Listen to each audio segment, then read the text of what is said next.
press the bell icon on the YouTube app to never miss a video from Newslaundry. Welcome to Newslaundry Chhota Hafta. For the full episode, subscribe because it is behind the paywall and only subscribers get access to uncut, complete content. Newslaundry Hafta is our weekly wrap of all that made the news, all that didn't, and all that should have and all that shouldn't have. We agree, we disagree, we critique, and occasionally we beat each other up. But it's all good fun. Subscribe. This is a Newslaundry podcast and you're listening to NL Hafta. अंग्रेज अपना लगान और news laundry अपना हफ्ता कभी नहीं छोड़ते. Welcome to the Diwali special of Hafta. On the panel today we have a formidable panel. We are almost in full strength and we have a very accomplished guest from Quartz. Earlier she was at Print, but before I introduce her, we have Manisha Pande joining us from Dehradun where she's gone on holiday, but we asked her to please join us on Hafta. Welcome Manisha. Hello. We have our executive editor Mehraj with us. Hi Mehraj. Hello. We have Madhu Trehan. Hi. And joining us is Diksha Madhok. Hi Diksha. Hi, thrilled to be here. You are an editor and director of platform at Quartz India. You oversee content spanning business. That sounds very fancy. Technology, popular culture and politics. Oh, you see popular culture? Do you listen to a popular culture podcast called Awful and Awesome Entertainment Rap? Not that much. Have you at all? No. Not even one? I don't listen to podcasts much because I don't drive. And I've moved to Audibles recently, which I love. I see. Okay. Chalo. It's a start. She's been with Thomson Reuters in New Delhi and was associated with the Print as well as digital director. She's done a master's from Columbia University and has been part of the founding team of two media startups, Quartz and The Print. So we have two Columbia grads here, Madhu and Diksha. Also, a couple of announcements I want to make. I'm going to be in Bangalore the week after next. That is the week that starts on the 4th of November. I'll be there, I think, on the 6th, 7th. So we are contemplating meetup there for subscribers like we have had in Delhi and we've had in the US, in Boston, New York. So do write in and let us know if you're from Bangalore and you're a Bangalore subscriber. And then if you have any suggestions where we can meet, I'd like it to keep it somewhere near Indira Nagar because we have a bunch of meetings there. And I could meet all of you. We could, get some inputs and advice on what we're doing right, what we're doing wrong. And it's always good to meet subscribers because we get a lot of ideas and we get a lot of people volunteering to do stuff for us. So let us know if you're going to be around. Write into us at contact@newslaundry.com. I repeat, contact@newslaundry.com. If you're a subscriber in Bangalore who happens to be in Bangalore and that's like a Wednesday, would you be able to make it to a subscribers meet on Wednesday? Also, there is some award called the Asia Podcast Awards. And Asia Podcast Awards has a very dodgy aesthetic because we have been nominated in two categories as the best podcast and education podcast, the Let's Talk About series, and the best Asian podcast, matlab ye bhi nahi ki Indian, Asia's best podcast for Awful and Awesome. So you can go to asiapodcastawards.com and vote for us in the relevant category. The last date for voting is October 31st. So if you too have dodgy aesthetic and taste, do contemplate or consider voting for your favorite Newslaundry podcasts. On that note, we have a bunch of headlines. But before I get into that, Diksha, what is Quartz doing? What is the new look Quartz all about? I believe they're doing some new exciting stuff. To begin with, we are, we have a new owner now. So it's a Japanese company called Usabase. Okay. And since our acquisition, we've decided to go behind the paywall. So it's a metered paywall and we'll be doing a lot of, most of our journalism would be for our paying readers, whom we are calling members, and we are calling them members because we are also building a community. We're figuring out ways how we can connect our newsroom to our readers. And we've recently launched a new app, which is going to be a business and tech news aggregator with a commenting and a community functionality built in. So as I explained before this podcast started, it's going to have the best of Pocket, best of Reddit without the toxicity. I see. So other than copying Newslaundry, what else are you doing? Nicely done, but you'll see. Okay. The launch is in December, so we'll see. No, I think I just walked into it, right? You did, didn't you?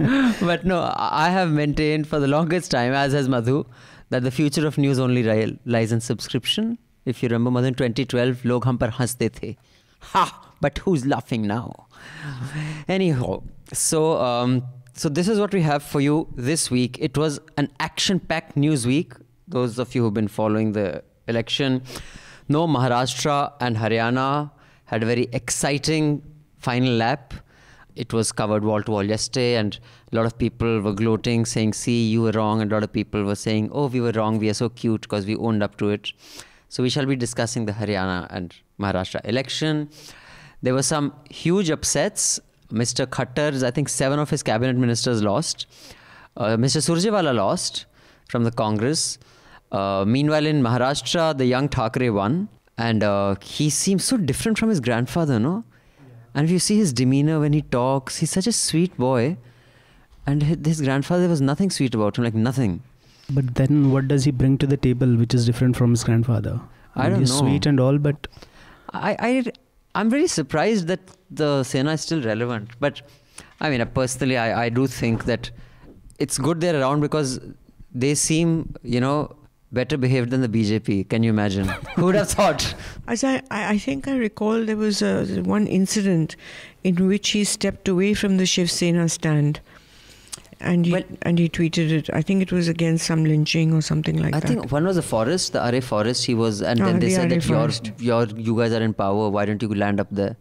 But he did tweet about it. So anyway, meanwhile, and on that, the Shiv Sena and the BJP had press conference at the same time, both indicating that the chief minister will be from their party.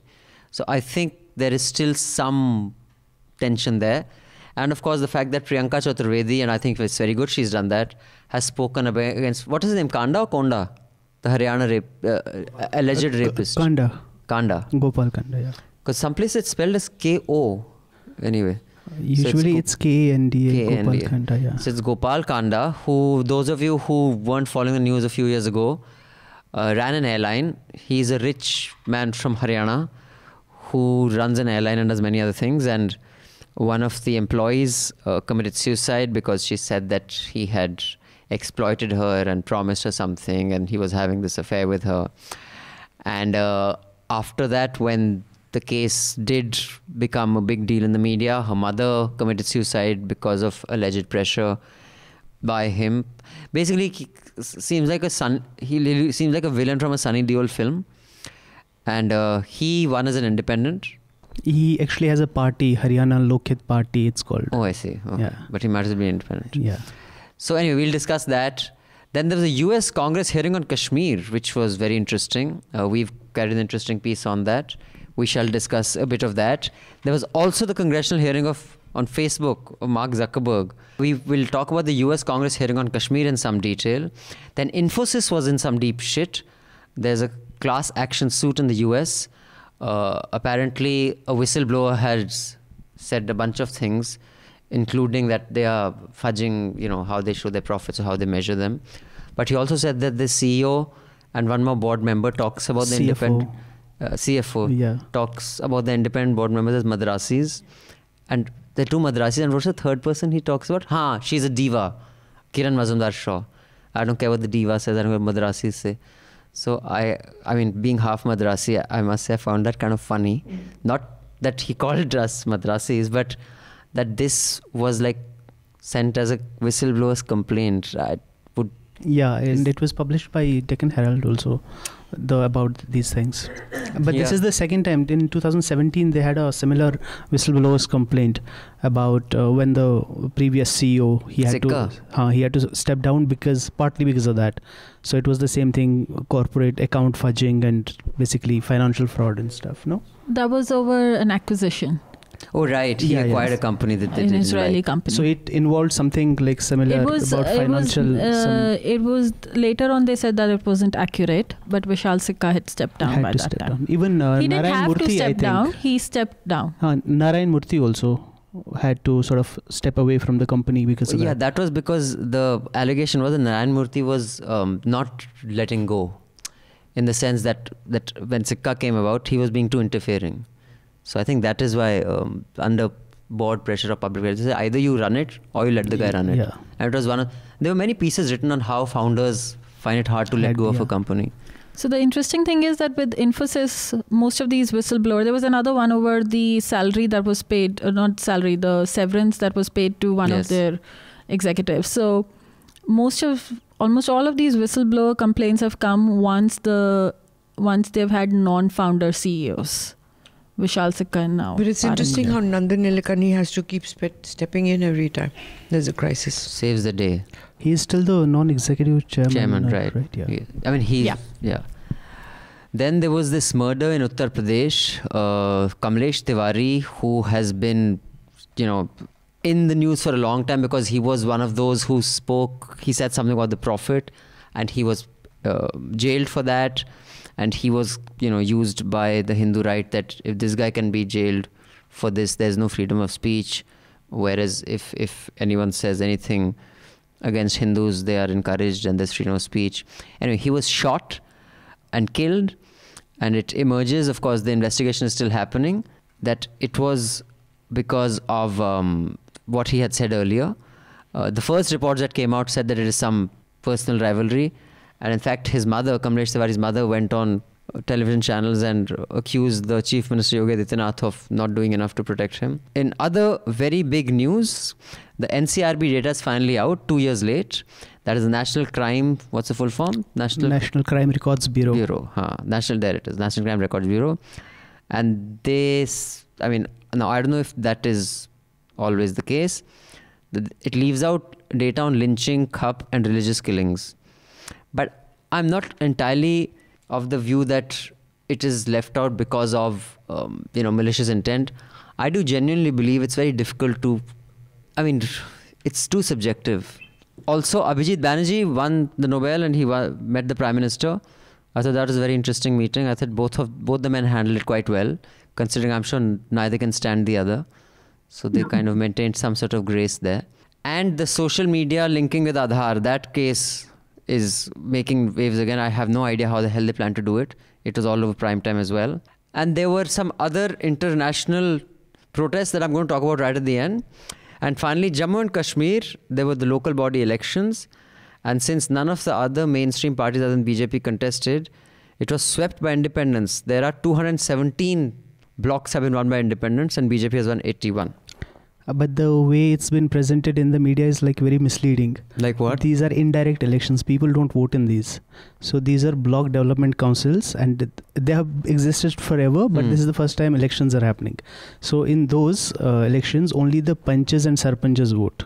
And when you had the panchayat elections last time, 60% of panchas and 45% of panch seats are vacant because they were not contested. 30% of the wards had no candidates. So these are this handful of people who are dependent entirely on the government now in these situations. So it's like Sarkari Afsars voting. Yeah, so they just took them and vote kar lo bhai. So it's not like the people have voted. It's misleading. Like that's an important distinction. So let's start with Manisha because we can't see her. And so we should not forget that she's there. So Manisha, on this election, the most spectacular thing was, other than the India Today poll, all the other polls got it spectacularly wrong. Yeah, very, very. So, what the fuck? Should that matter? I think kudos to Access My India and India Today also, because apart from the fact that they got it right, I think it takes a lot of confidence for them to have, especially in the competitive world, the television news is for them to wait for a day. So while everyone's exit results were out the day the polling got over, India Today said, we're not going to put it out today, we're going to put it out tomorrow because there are some different numbers that we're getting and we want to be sure. So on that day when everyone was winning, like BJP clean sweep, Congress ka supda saaf ho jayega or decimate ho jayegi, India Today actually said that, okay, we're going to wait. So I think that was quite admirable and, and while they were doing this, of course, the public was taunting them. Arnab has this juvenile way of calling aaj tak wala channel. So throughout his exit poll, he was going, tak walon ne to apna result nahi diya, tak walon ke paas numbers nahi hai. But India Today kind of waited and then gave it next day. And Access now, this is for the second time that they've gotten, third time actually. So the first time was Bihar, where everyone was predicting an NDA victory.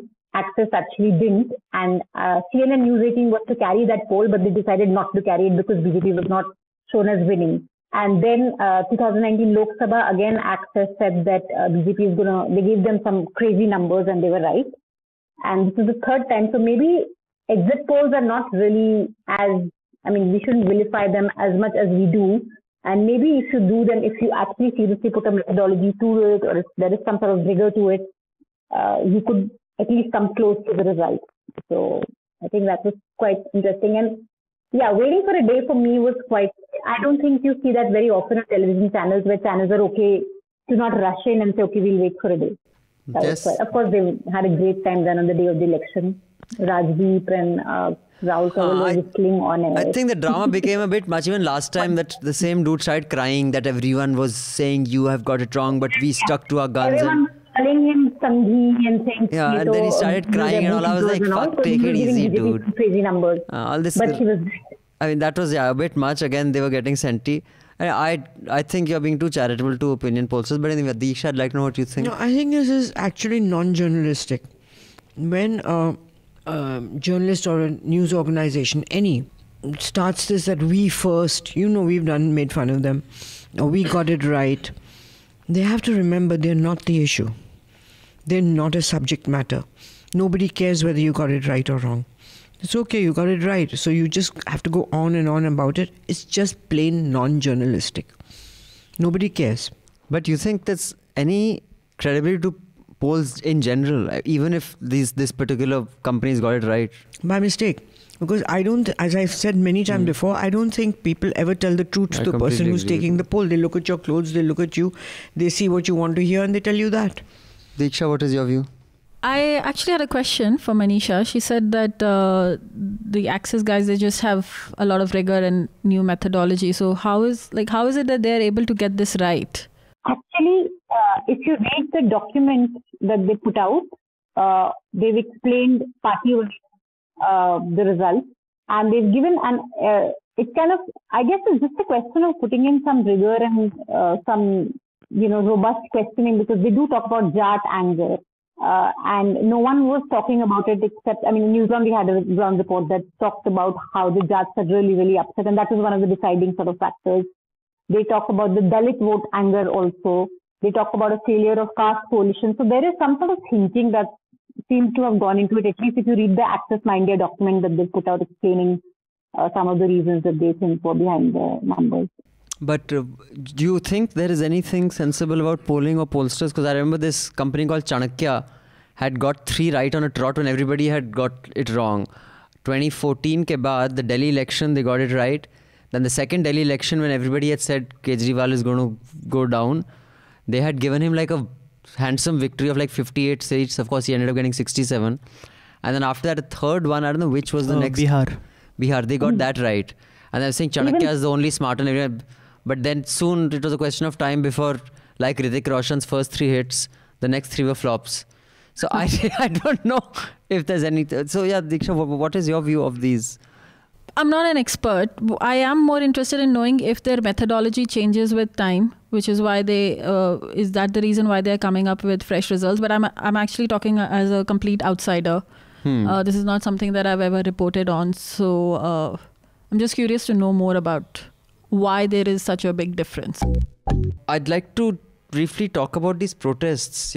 If you listen to that podcast, the BBC Daily News podcast, it's an epidemic. But the thing is, it's so beautiful, and this is what I'm saying. I think some people are pissed off in my last Hafta rant about we are just very sadawa people, Indians.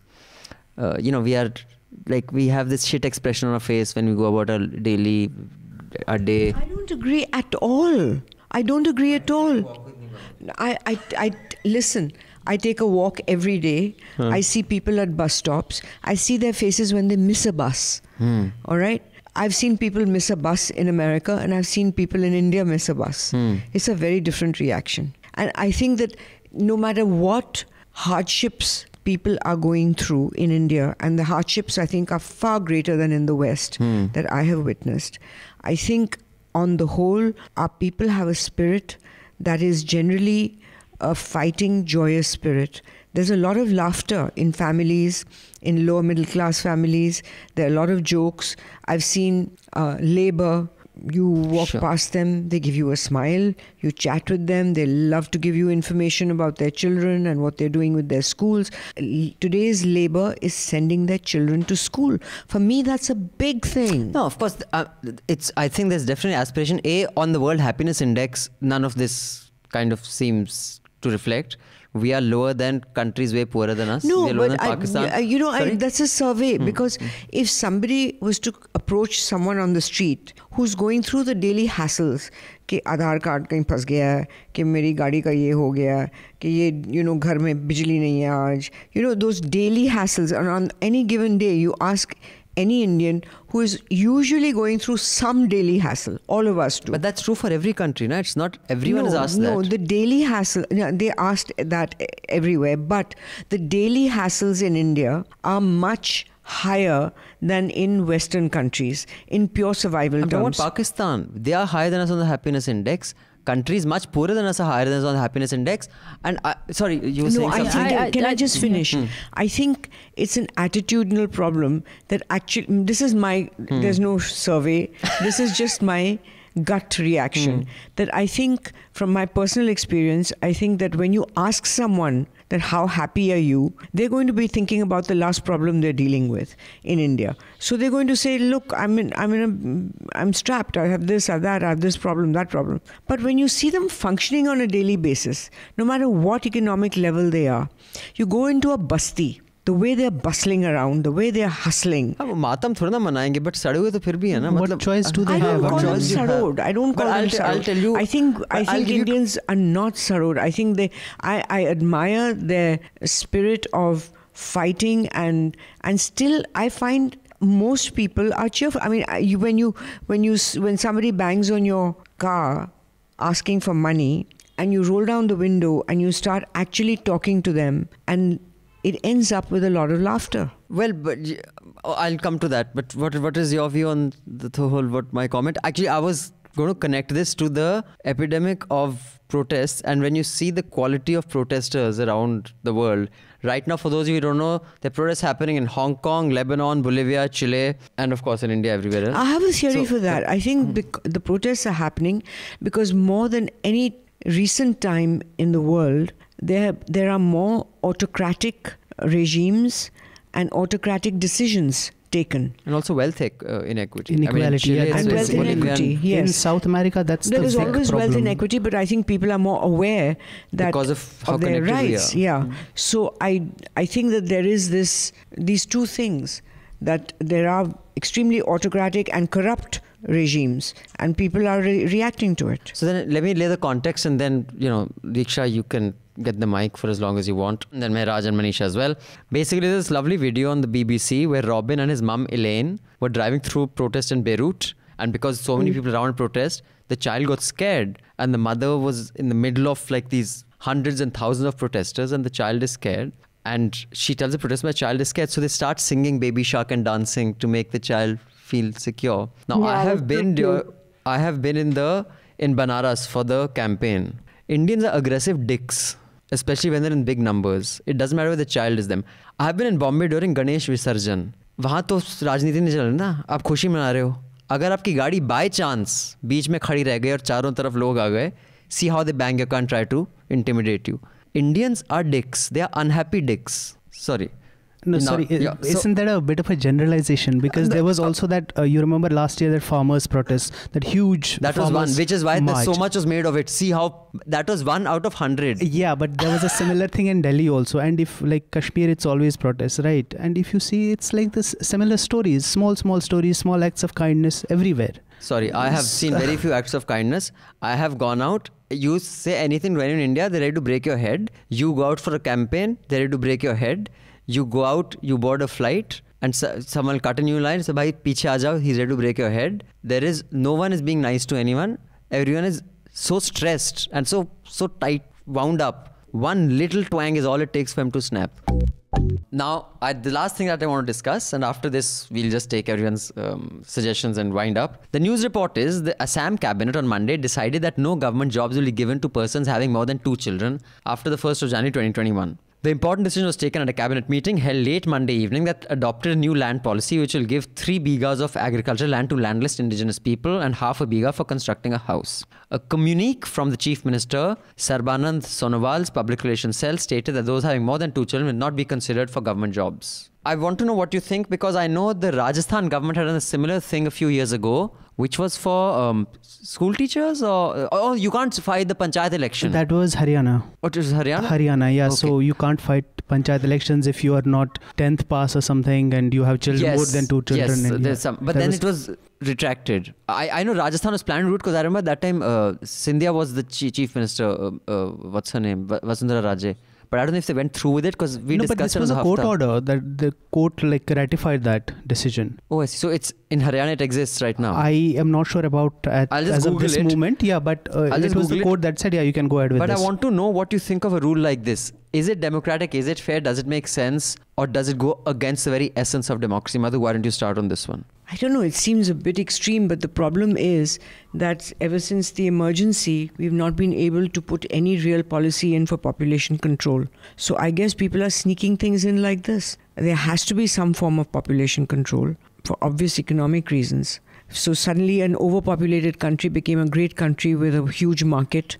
So it kind of, for that reason also, it kind of died. But to throw this on someone who already has 3 children, I think is unfair. Okay. So 2 things. One, this idea that population is a problem has been roundly debunked by research everywhere. It's an asset. It's not a problem if you know how to use the asset well. Second thing is, even if you have to do that, I mean, there's no justification. Even if you have to do that, you can't just keep it 2 years, 3 years down the line. People who are already married and have children, what do? Maybe you say 20 years down the line, then people will sort of plan accordingly. But you can't just force it on people. China's one-child policy has failed. It's been a disaster. Manisha? Oh, sorry. There's an interesting bit about regarding the population thing. Yes. In Belgium, I think. So they had this problem, aging population. People were not having many children. So they started paying people to go on holidays and basically they would pay them to have sex. Too good.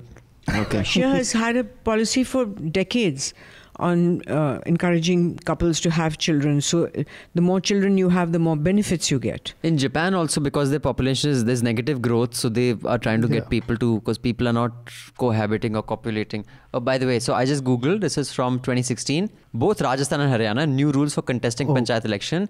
Polls exclude women, minorities from political system, and that is because of minimum education, and typically in both those states women are not educated, so they cannot contest. So it was true for both. Manisha, what do you think? So just one question I had, if anyone of you have clarity on that. This new communique that Assam government sent, it says that government jobs won't be given to people after 2021. So does it mean after 2021, if you have 3 children, you're not... No, this rule comes into effect. No, this rule comes into effect after 2021. Basically from then on, this rule is active. But it will be applicable to people who already have 3 children before 2021. Yes. So you have until... My personal view on this is that I think social change, you can't sort of have a cohesive way of social change and things like population control. I don't think you can have a punitive way of looking at it. It has to happen through advertisements, through advocacy, through grassroots work. So basically, you have up to 2021 to get someone to adopt your extra child. Yeah. I mean, मतलब कुछ करना है तो तब तक कर लो, अभी नहीं.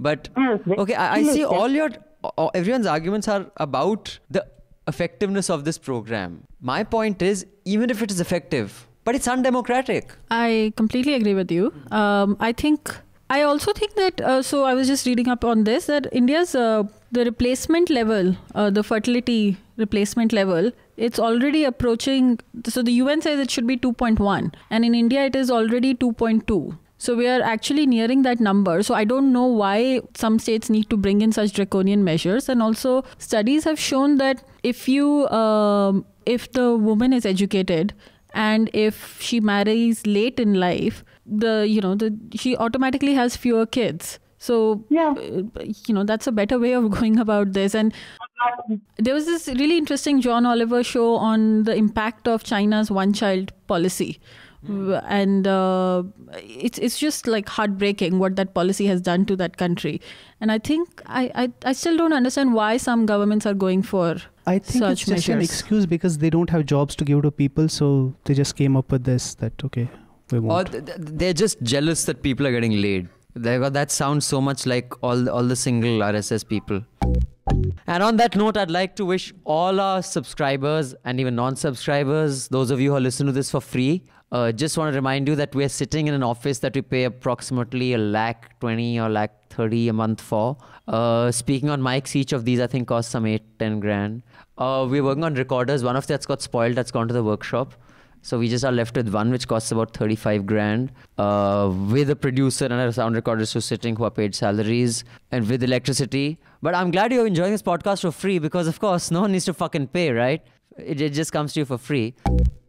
Sun liya free ka, mufat khoro. Not to brag or anything, but Newslaundry Hafta features in the top 50 in the world on SoundCloud in the news and politics category for podcasts. So do subscribe and see what you're missing. Because when the public pays, the public is served. When advertisers pay, advertisers are served. Subscribe, help keep news independent and free. All Newslaundry podcasts are available on iTunes and Stitcher and any other podcast platform.